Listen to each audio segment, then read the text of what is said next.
कर्च bridge पर हमला Ukraine ने रूस को चोट पहुंचाने के इरादे से किया, लेकिन ये उसके लिए सबसे आत्मघाती कदम साबित हो रहा है। ब्रिज उड़ाने की नाकाम कोशिश के बाद रूस ने यूक्रेन दहन शुरू कर दिया है। ज़ेलेंस्की ने क्रीमिया से रूस का कनेक्शन काटने के लिए हमला किया था, लेकिन पुतिन ने अब यूक्रेन का समंदर से कनेक्शन काटने वाला विस्फोटक ऑपरेशन शुरू कर दिया है। इस ऑपरेशन का मकसद है यूक्रेन के समुद्री तटों पर बारूदी बारिश और यूक्रेन के कई टुकड़े करना। ओडेसा इस ऑपरेशन का एपिसेंटर बन चुका है। देखिए क्या है पुतिन का क्रीमिया गोल, जिससे पूरे यूरोप का भूगोल बदल सकता है। क्रीमिया के कर्च ब्रिज पर यूक्रेन के दूसरे हमले का सीधा मतलब है रूस से क्रीमिया जीतने का काउंटर ऑफेंसिव शुरू हो चुका है।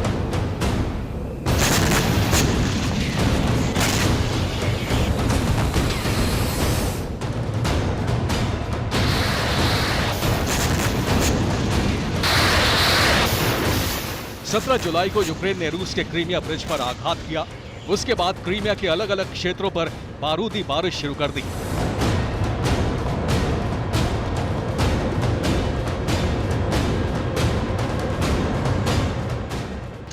यूक्रेन की आर्टिलरी ने क्रीमिया में रूस के एक सैन्य ठिकाने को निशाना बनाया। इस हमले में रूस का हथियार डिपो तबाह हो गया।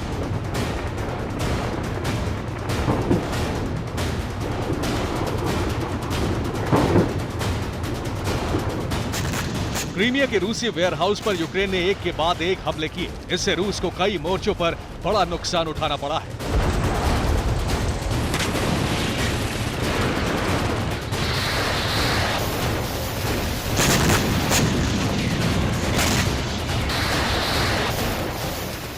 रूसी कब्जे वाले क्षेत्र क्रीमिया पर यूक्रेन ने अब तक की सबसे बड़ी बारूदी बारिश शुरू कर दी है।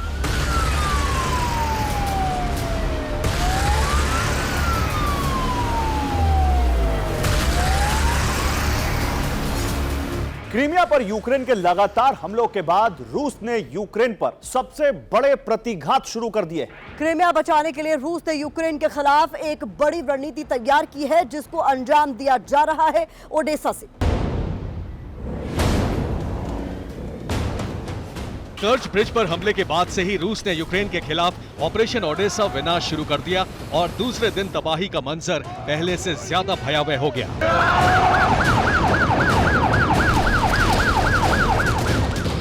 रूस के हमलों से यूक्रेन की दक्षिणी पोर्ट सिटी दहल उठी है। 18 जुलाई की रात रूस ने ओडेसा पर 16 कैलिबर मिसाइल दागी। इनके अलावा 8 KH-22 मिसाइल हमले किए। 6 हमले P-800 ऑनिक्स मिसाइलों से किए गए। एक KH-59 क्रूज मिसाइल दागी गई। इसके अलावा 32 शाहिद कामिकाज़े ड्रोन से हमले किए। इन मिसाइलों से तबाही मची, उससे पूरा ओडेसा सुलग उठा।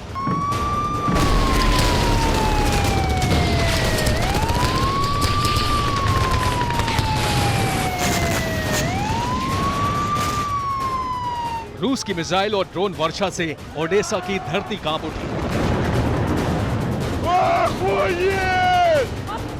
रूस ने ओडेसा के पोर्ट को टारगेट करके हमले किए। पोर्ट के इंफ्रास्ट्रक्चर का बड़ा हिस्सा तबाह कर दिया।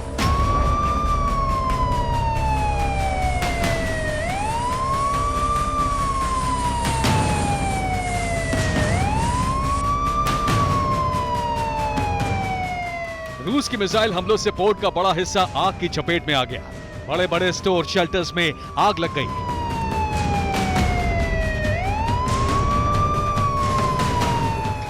ये रूस की मिसाइल और ड्रोन की बारूदी बारिश से मची तबाही है। रूसी मिसाइलों के हमले से ओडेसा पोर्ट पर जगह जगह आग लग गई। रूसी मिसाइलों के टुकड़ों की चपेट में कई रिहायशी इलाके भी आ गए।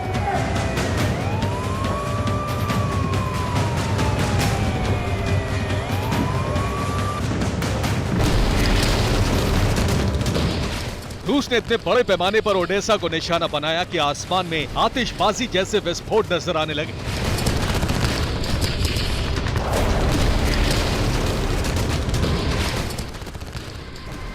दरअसल रूस की एक मिसाइल का टारगेट बना यूक्रेन का हथियार डिपो और इस धमाके के बाद यूक्रेन के बारूद में विस्फोट होने लगे। रूस के हमले से यूक्रेन पोर्ट का बड़ा हिस्सा और कई हथियार गोदाम तबाह हो गए।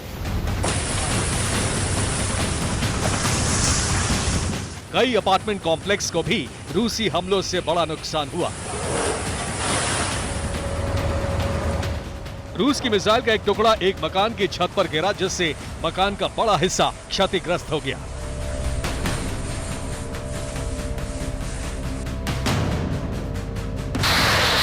ओडेसा पर रूस ने सबसे पहले इतना बड़ा हमला नहीं किया था, लेकिन 2 दिन लगातार हमलों के बाद पूरा ओडेसा तबाह नजर आ रहा है।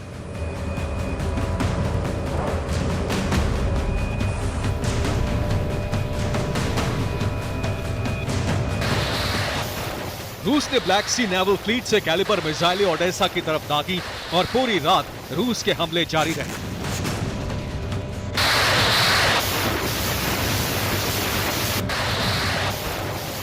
यूक्रेन ने दावा किया है कि उसके एयर डिफेंस सिस्टम ने रूस की 13 कैलिबर मिसाइल और 23 ड्रोन के हमलों को नाकाम कर दिया। रूस ओडेसा को एक खास रणनीति के तहत टारगेट बना रहा है।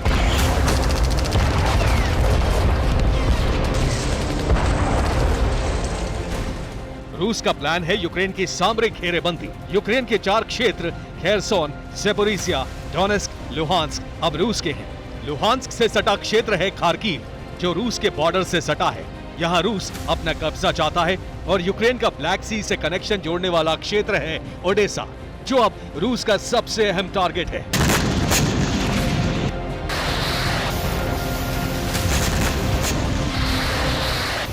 दरअसल ओडेसा से यूक्रेन दुनिया भर में अपना अनाज और बाकी प्रोडक्ट एक्सपोर्ट करता है।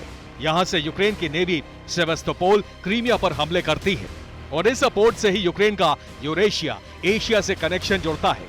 ओडेसा हारने के बाद यूक्रेन का ब्लैक सी से कनेक्शन खत्म हो जाएगा।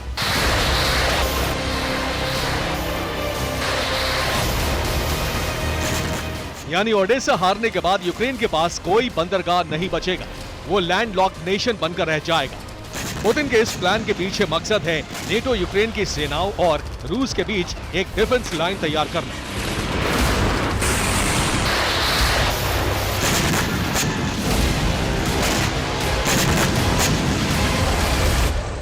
पुतिन ने ईस्टर्न मोर्चे पर खार्किव से लेकर ओडेसा तक डिफेंस लाइन तैयार करने के ऑपरेशन शुरू कर दिए। यूक्रेन की रिपोर्ट है कि रूस की सेना ने ईस्टर्न फ्रंट लाइन पर बड़ा सैन्य जमावड़ा किया है।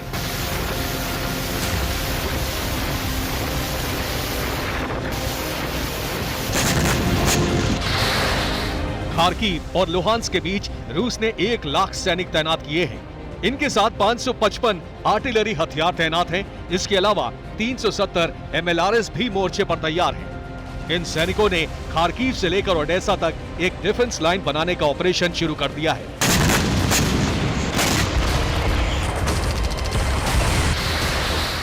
मतलब साफ है कि ओडेसा से भी बड़ा विध्वंस अब शुरू होने वाला है। Bureau report, TV9 Bharatvarsh.